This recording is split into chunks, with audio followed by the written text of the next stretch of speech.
Hey there, I'm Beth Connors, a midwife and mom of two, but also your birth bestie. In this podcast, we'll dive deep into everything you need to feel confident, prepared, and in control, from baby bump to delivery room, from practical tips to personal stories. We'll cover it all so you know exactly what to expect every step of the way. Let's get into it. Welcome back to episode 20 of Your Birth Bestie podcast.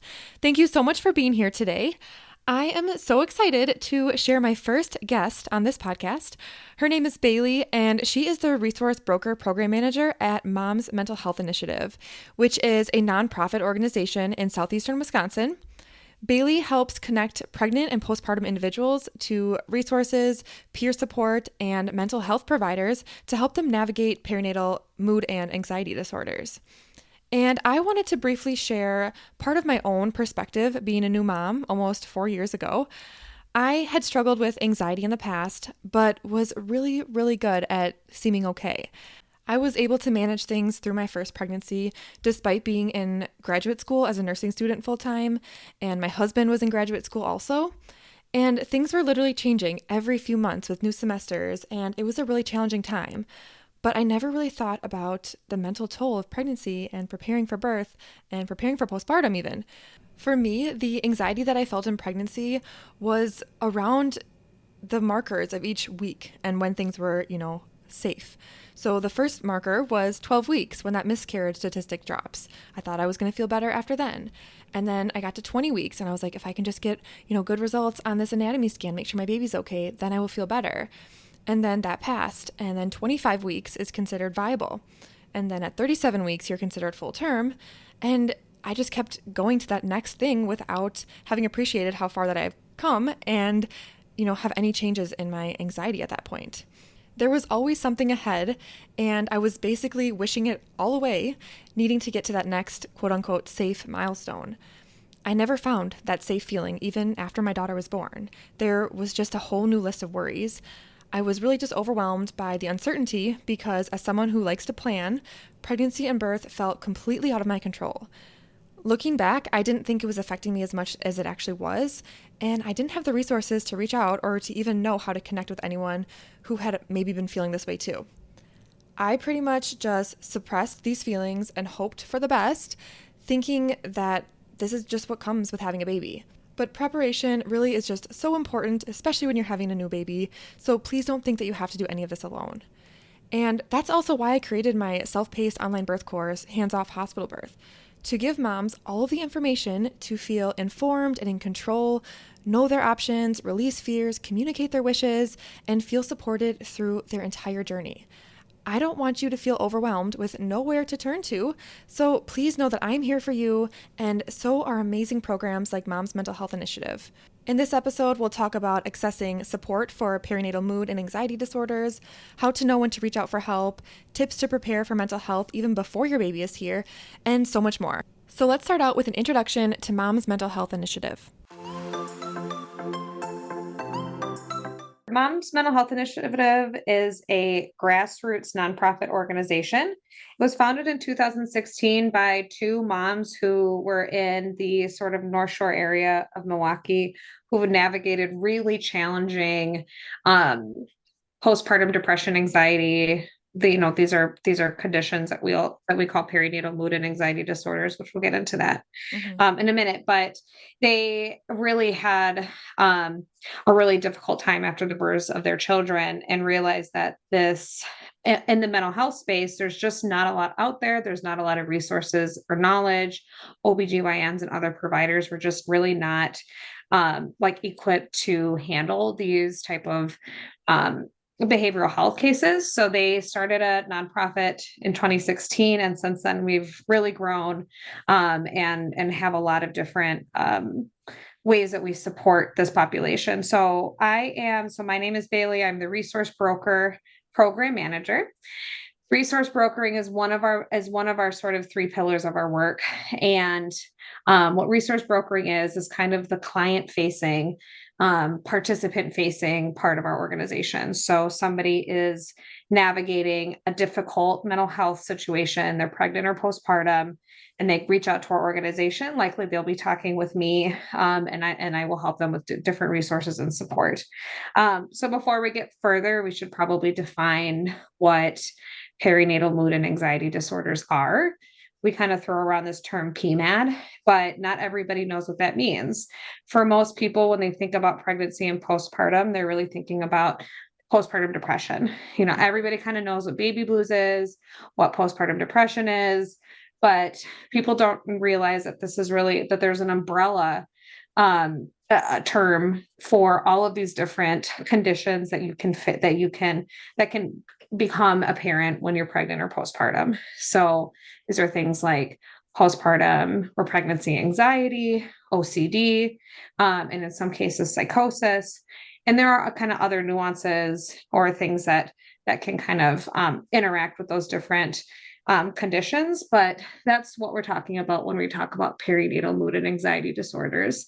It's really a spectrum of mental health conditions that are really become onset or really exacerbated by pregnancy and the postpartum period, which professionals often define that as up to 12 months postpartum. But we know that really postpartum can last a long time. There's some research that says it lasts up to 7 years. So so it can really last a long time. So that is really that's kind of the area of our focus, is that perinatal mood and anxiety disorders. And I love that you defined really like the broad spectrum of it, because even as a provider myself, we aren't specialized in these mental health conditions that happen in pregnancy through postpartum and beyond. We just touch the surface, but there's just so much more. So I am so happy that you are here talking about this, and that, I was introduced being in Milwaukee myself, knowing that you serve the area locally and all of the moms around here, but like also, the wider area as well. You said all over. So can you talk a little bit about like the services that you offer? And Sure. So we are a virtual organization. So what that means is that we are a small staff, and all of the staff members who are part of MMHI we all come with our own lived experience of navigating perinatal mood and anxiety disorders, and definitely on that spectrum. And so as a virtual organization, we're able to provide our first pillar, which is information sharing, to really anybody anywhere in the world. So if you go to our website, there's a ton of information we pull in from Postpartum Support International, like the local chapter for Wisconsin's Postpartum Support International, just all kinds of different resources that we try to make navigable on our website, and then also through our social media. So we have a pretty robust social media presence. And so because of that, we get contacted by people, all over, but really what we do then is, as far as our direct service, is that resource brokering, which is sharing, connecting moms and families or birthing persons who are navigating a perinatal mood and anxiety disorder to the right evidence-based treatment and support system for them. So we call ourselves a bridge, not the destination. And what that means is that we are not the we're not the clinicians, we're not therapists, we don't serve in that capacity, and we don't interact at that level with people who contact our organization. We're really here as a peer support entity, and we just get people to the right place. So we keep lists of vetted therapists, prescribers, and other providers, so that when someone reaches out and says, hey, I had my baby 2 weeks ago, something's not right, I'm not sure what I need, we know the right questions to ask that are not invasive or intrusive, but just get us the information that we need so we can get them to the therapist or prescriber or the support system that they need, and to do it quickly. We know that a really important aspect of this is that somebody gets seen, as soon as possible. So we really take that seriously and make sure that we respond to our moms quickly and get them connected to the right services and support. Absolutely. That is so important. The timeliness and just knowing that somebody's out there that kind of fill the pieces for you. Like, you might not know what you need, but you know that somebody's out there that is going to advocate for you and that's going to reach out in a way that's going to help you. So if somebody were to, be struggling, whether they just found out they're pregnant or they're in that postpartum period, what are the steps after they find you? Like, what does that connection, I guess, look like? Yes, that's a great question. So I can tell you my story, which is and it's really amazing that I now get to work for this organization. But I moved to Milwaukee and my son was already a year and a half. So I was pretty well out of the, quote unquote postpartum range. I had a lot of things that had happened when I was pregnant. And then since then I was having a hard time. And I through a Google search, or I think I posted on Facebook and said, does anybody know of a good therapist? Mm-hmm. And somebody copped on and said, you should connect with Mom's Mental Health Initiative. I sent an email to this info email. And I come from a social service background, so I know how a lot of organizations run. You kind of get generic reply or maybe no reply, or it comes days and days later. And anybody who struggles with depression and anxiety knows that making that first outreach is really hard. Mm-hmm. And so I was blown away when I got a personalized response from somebody who said, tell me just a little bit about what's going on and what's your insurance, and let's see, who we work with who might be a good fit. And lo and behold, I was able to get connected to an amazing therapist who has really helped me process a lot of the things that have happened in my life. And so really what you can expect is that somebody will, if you email us through our info email, that's the way we generally ask for people to contact our organization. Though if you DM us on Instagram or Facebook, we will respond that way too. You can expect a response between 24 and 48 hours. It's very rare that anybody sits in our inbox longer than that. And you'll get a warm, personal response that says, hey, thank you for reaching out. Like, how can we help support you? Here are some things that we can offer. And we immediately get you connected with our third pillar, which is peer support. We have a closed online private Facebook group that is meant for moms and birthing people who are kind of in the middle of navigating this perinatal mood and anxiety disorder and just need support. They need that kind of soft touch, judgment-free zone where you can vent about what's going on and nobody's going to try to quote unquote treat you or try to solve your problem for you, just give you solidarity. So we connect you with that immediately if that's something that would be supportive for you. And then what we do is kind of ask some questions about, do you have a history of mental health conditions that you're already being treated for? That tells us if somebody is already working with a team of mental health professionals or not. And if they're working with the right team, because we know that when you're pregnant and when you're postpartum, things are very different. You get told a lot of information about, if you have a prescriber tell you that, for example, oh, you can't take your SSRI while you're pregnant. Well, we know that that's not true. Mm-hmm. And we know that actually going off of your medication while you're pregnant can really lead to you have a higher incident of having more complications. Although everybody makes that decision for themselves and it's totally understandable, whichever way. We just want to make sure that people have all the information from the evidence-based resources to make that informed decision and not get scared by somebody telling them something, or they tried to get connected to a service and it didn't happen. The funny thing is I told my midwife when I was 6 weeks postpartum that I wasn't really feeling well. And she gave me a list of therapists and sent me on my way. Mm-hmm. And it took me a year and a half to finally outreach to Mom's Mental Health Initiative and actually find somebody. Nobody took my insurance. Nobody had openings. Nobody was following up with me. And that's what we do. After we provide those, a couple of options, we check back in with you in a week and say, hey, how's it going? Were you able to make connection to any of these therapists? Oh, nobody has an opening. I'm so sorry to hear that. Let me contact that provider on your behalf and do a little bit of that warm handoff, or let me figure out, if there's somebody else who can get you seen soon. So we never leave anybody with nothing. We always make sure that we're kind of closing the loop and checking back in with those who contact us. Yeah, the last thing you said really just gave me chills, because I was just the piece of you're not alone and you're not just going to be given a list of resources and being go figure it out yourself. Because that's what I've seen in the past. And I do have experience also in the mental health space, working as an office manager. So before birth work and before nursing school and all that stuff. And I would see, the wait list of 100 people, 200 people, not necessarily for pregnancy related things, but just mental health in general. And it was really Yes. hard, people calling in saying, when's the next appointment? And I'd be like, well, I can put you on our wait list, being very pleasant and trying to refer if I could, but there is Right. limitations with insurance and with availability and different There's specialties and things. So it's just so challenging. there is such limitations, and what I've really learned with this organization is that this is such a niche.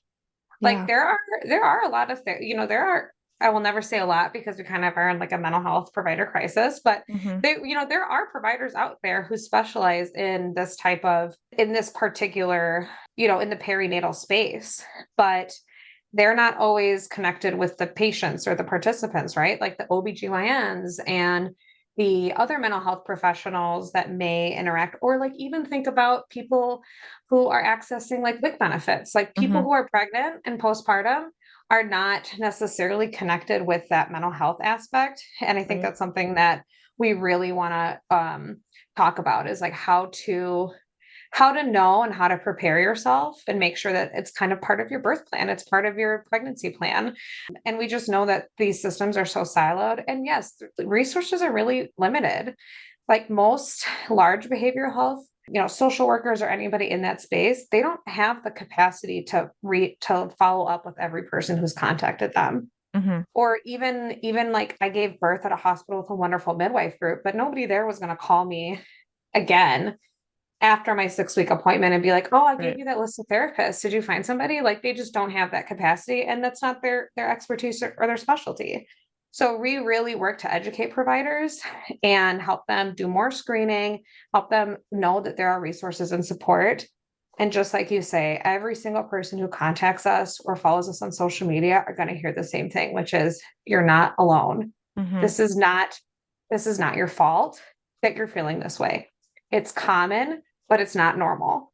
And the Right. other thing that's really important is it is treatable.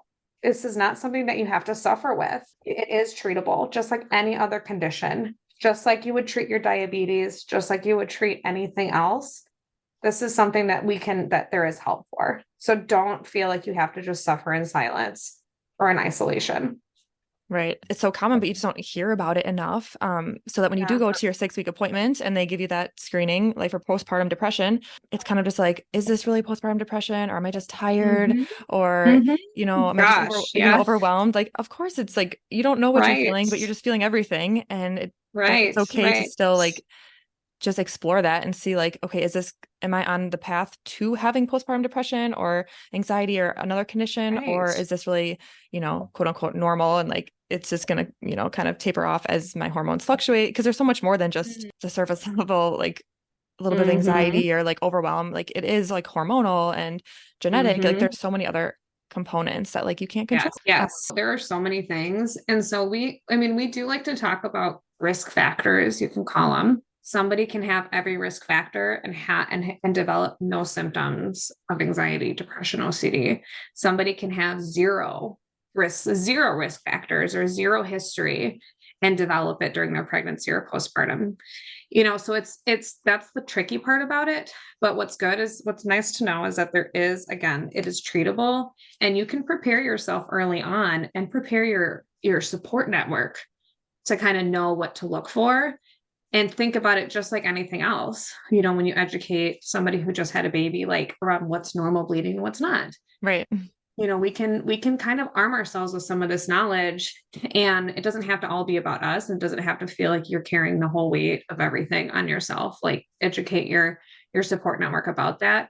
And when it comes to statistics, what we do know is that, at least, again, this is like reported, and the reported statistic, which we know statistics around mental health and behavioral health are always typically underreported, but Mm-hmm. that 1 in 5 women or birthing people will experience a clinical perinatal mood and anxiety disorder. So whether Wow. that's depression, anxiety, OCD, psychosis, or any of those others.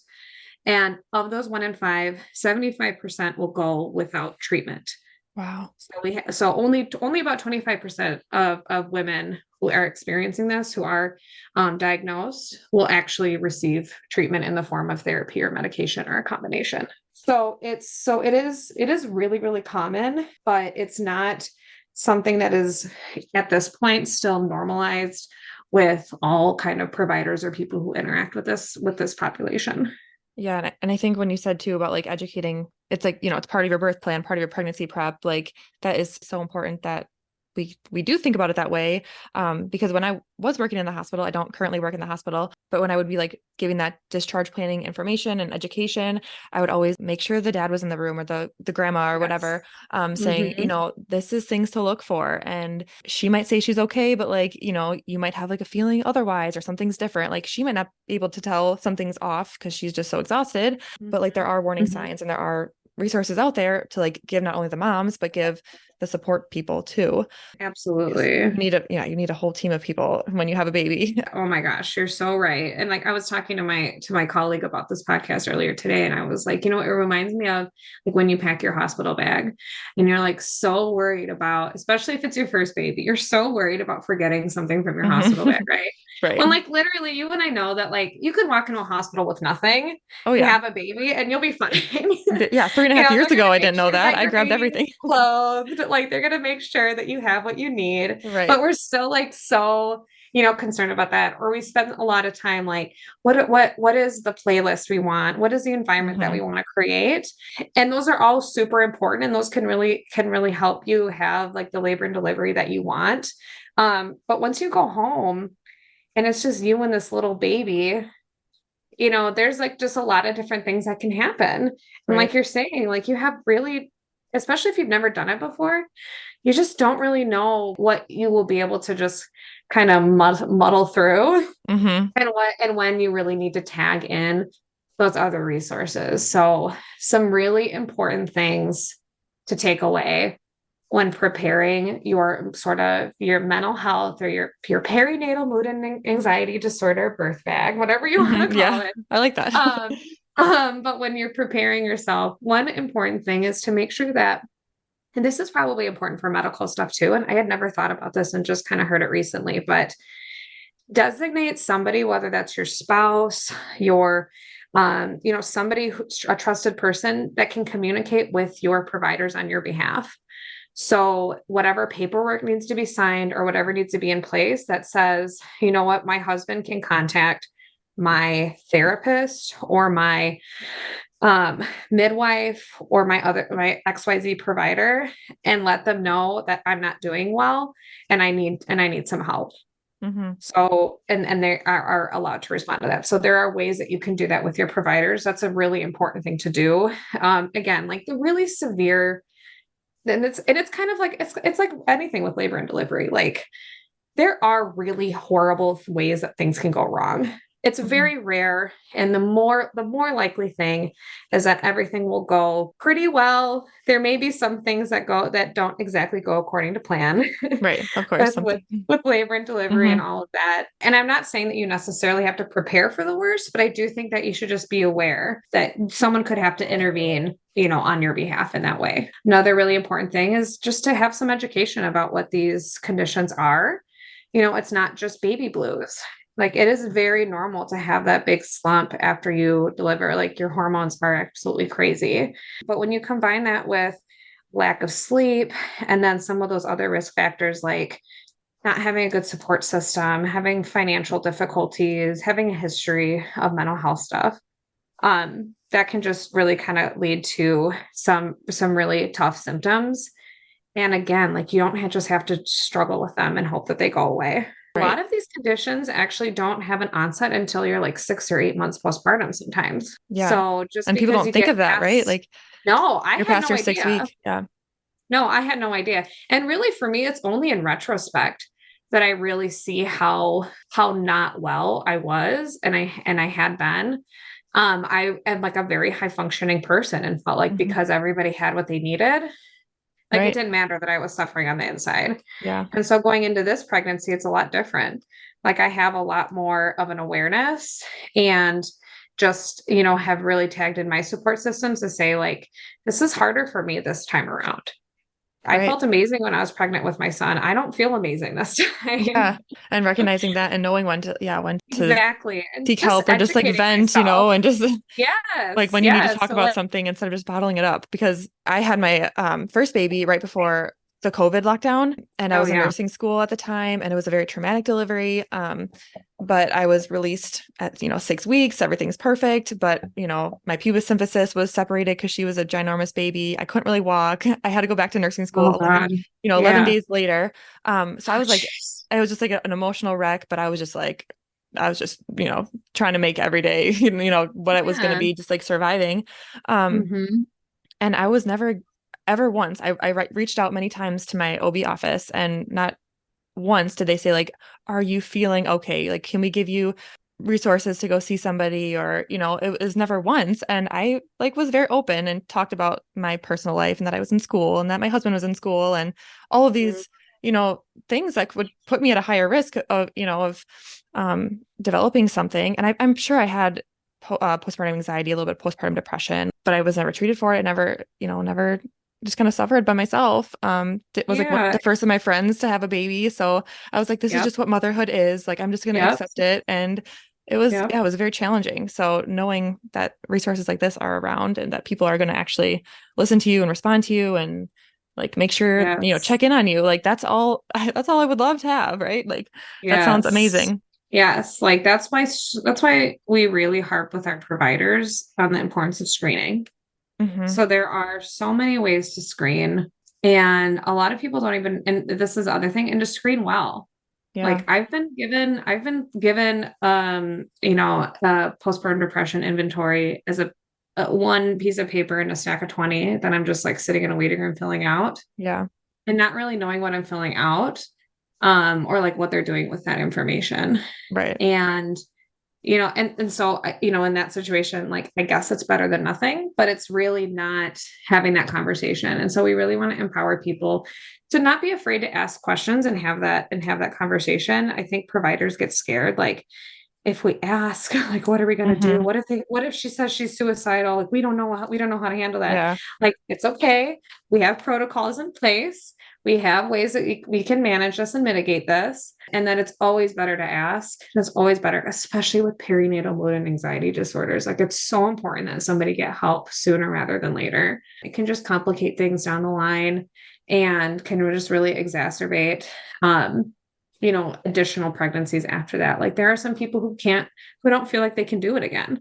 Yeah. And, we never want, and I totally respect that decision, and understand that, it can just really kind of put this, we're sold this like vision of what our postpartum life is going to look like and what motherhood is. And then when we're in the trenches, and like literally, it feels like you're saying survival mode, like you feel like you're in the trenches. And Hmm. then you're just like, oh, like, I guess this just has to be horrible. Right. You just And accept your this is just fate, how and it has to yeah. be. Right.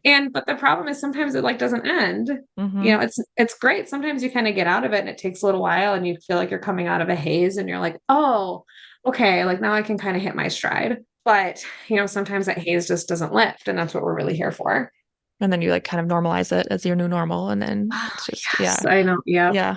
And that's Yep. very tricky. And then other people around you, like, are like, okay, well, she's no longer in that 6 weeks. So like, it's just not that support. Cause I mean, there is some support, I feel like, usually that moms have, right after baby's born, that first week or two. And then after that, it kind of just falls off. But then that's when your hormones are also doing all the shifting. And that's when, like, Hmm. the thick of it, I feel like baby starts to wake up. They're no longer like that tiny little Yes. newborn that's sleeping all the time, and different things come up. Whether, breastfeeding journeys, and it just all sorts of things can happen, and that support is kind of gone because they just wanted to see the baby, right after delivery. Yes. So I feel like, yeah, Yes. So definitely. true. It is so true. And I think we talked to a lot of moms who feel like that, right? Like, I never thought that I would be so lonely. Hmm. And I Yeah. do think some of that is kind of just the nature of our society, and not Yeah. all of that, and it's not to apologize it and say that there's something wrong with you, for feeling that way. I think that our society does we do a very poor job of supporting the physical aspects of labor, Yeah. delivery, and postpartum. Like, you're saying you had to go back 11 days after you gave Yeah. birth to Right. work, to school. Yeah. So school. And to just expect that somebody can do that without even physically healing, like, we're not even talking Hmm. about the emotional aspects. And the fact that you had a traumatic delivery, like, you should have Hmm. been, that's a huge red flag, Yeah. like, for needing that additional support. Like, people need to process that. your providers absolutely did you wrong by not screening you, or just all you need to do is ask, like, how Mm-hmm. are you adjusting to motherhood? Or I know that your delivery was really hard. Will a Yeah. provider admit that? I don't know. Right. Maybe that's a different topic. But in general, like those are all things that you can, again, like there is help out there. Yeah. And I think for me, it was like the 2 week or 3 week phone call, like you get by your nurses or something. And I don't really remember the call, but I remember getting it. But I know that I was like in the thick of feeling terrible and I was not very nice on the phone. So Right. I was like, this is awful. I'm in so much pain. Like, when can I come see somebody? And they're like, no, do you have these symptoms? Blah, blah, blah. And I was like, no, but like, I know something's not right. And they're like, well, Hmm. we don't think it's something, that needs to be seen right away. We'll get you in at your 6 week or whatever. And then I had a call a couple times later being like, I need to be seen. And I was like, I'm going to go to the Right. emergency room if I'm not seen. But like, just like to have to advocate for myself, like that was just really, really crazy. Yes. Um, Yes. and that's when lockdown happened. And I Yes. didn't even get treatment till I was 6 months postpartum and I was already starting to feel better, but it was a long 6 months. Like, are you kidding me? Yes. Um, Oh my gosh. And the yeah, pandemic just made everything so crazy and complicated. But like yeah, that's why I think having somebody else in your court, so having like establishing with the therapist, like even if you're not actively symptomatic, yeah, not everybody has to do this, but just have an idea in mind about like what your benefits are for therapy. right. Yeah, Something that's a like good that, point. because Yeah. that's really, really tough. That's really hard to navigate I mean, when I was 6 weeks postpartum, I was obsessed with the amount of milk that my baby was transferring. Mm-hmm. I literally I don't even know if I brushed my hair during that period. Like Yeah. I was so The anxious priorities. Yeah. and Oh, yeah. so hyper fixated on what was going on with him. He was born 4 weeks early, so he was really little. And Okay. that was like a huge trigger for me. And Yeah. also, like, he was healthy, thank God.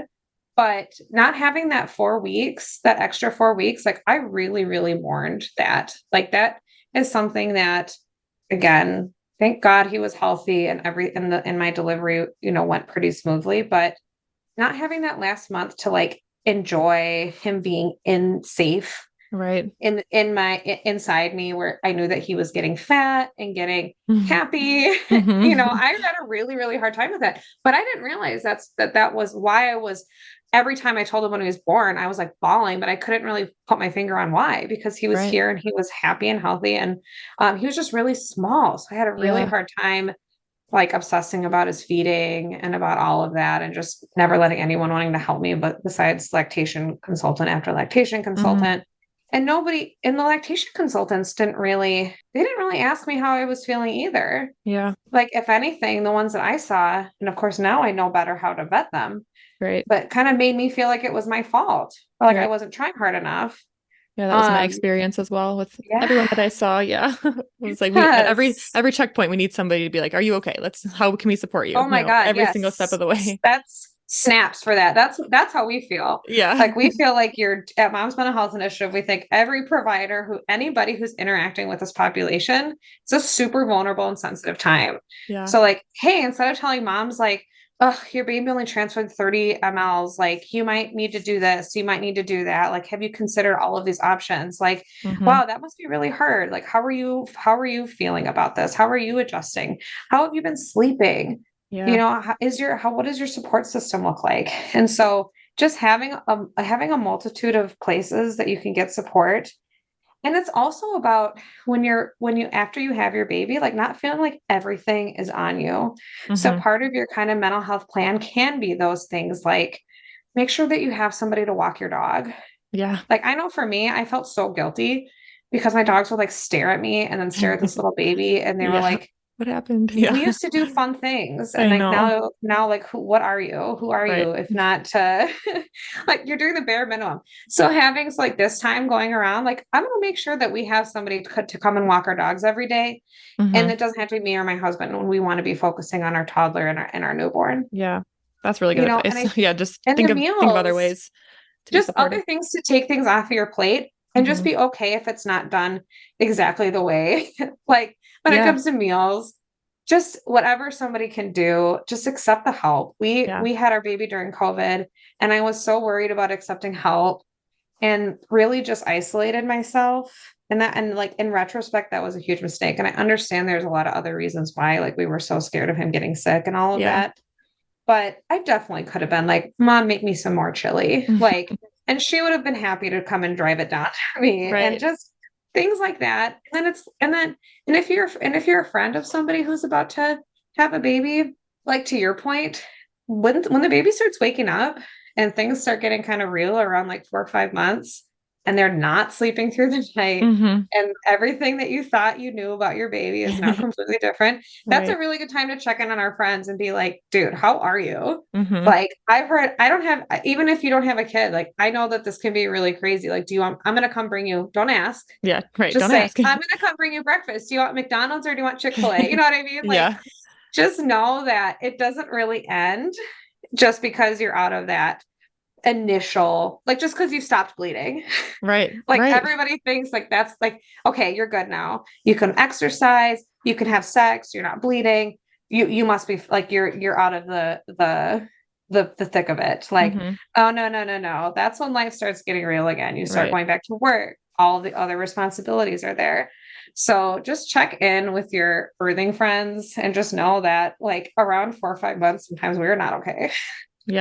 I couldn't have said it better. That's perfect. I have a couple of friends that are in the thick of it right now, and I made sure to reach out to them. I put it in my calendar and I'm like, okay, what can I do for you this week? That is awesome. How can I reach out? It's an easy way to check in with what do we do except for want to be like, and want to appear to everybody that we're all good. Right. I know everyone looks great. Wrong with that. Like, yes, there's nothing wrong with that. That's how we want to look. We don't want to bother people and be like, oh, I'm just really anxious. Like, I get that. But I just feel like if we all just took this mental health general, but especially around pregnancy and postpartum, like if we just made it normalized and standard that we check in about it, and then it's okay to not be okay.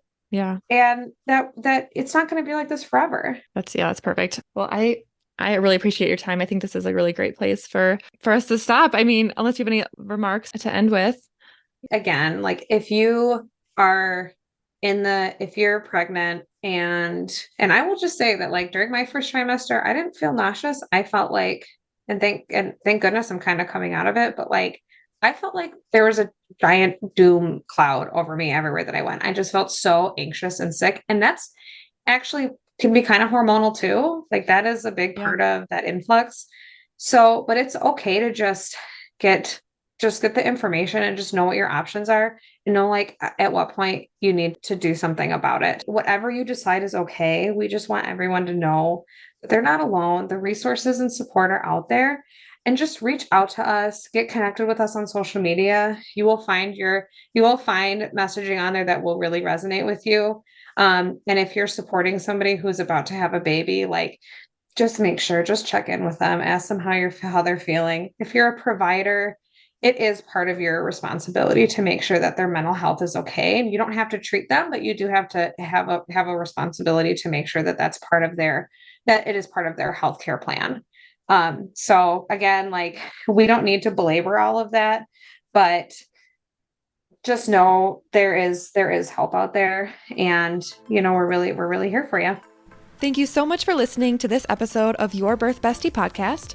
If you're interested in connecting with Mom's Mental Health Initiative, you can find them on Instagram at Mom's Mental Health MKE or directly on their website at momsmentalhealthmke.org. Mental health support should be a priority every step of the way in the healthcare system, especially in perinatal health. And I hope you enjoyed this episode and it's inspired you to reach out if that would be helpful, or plan ahead for your upcoming postpartum journey. Thank you so much for being here, and I will see you back here next week. Bye, everyone.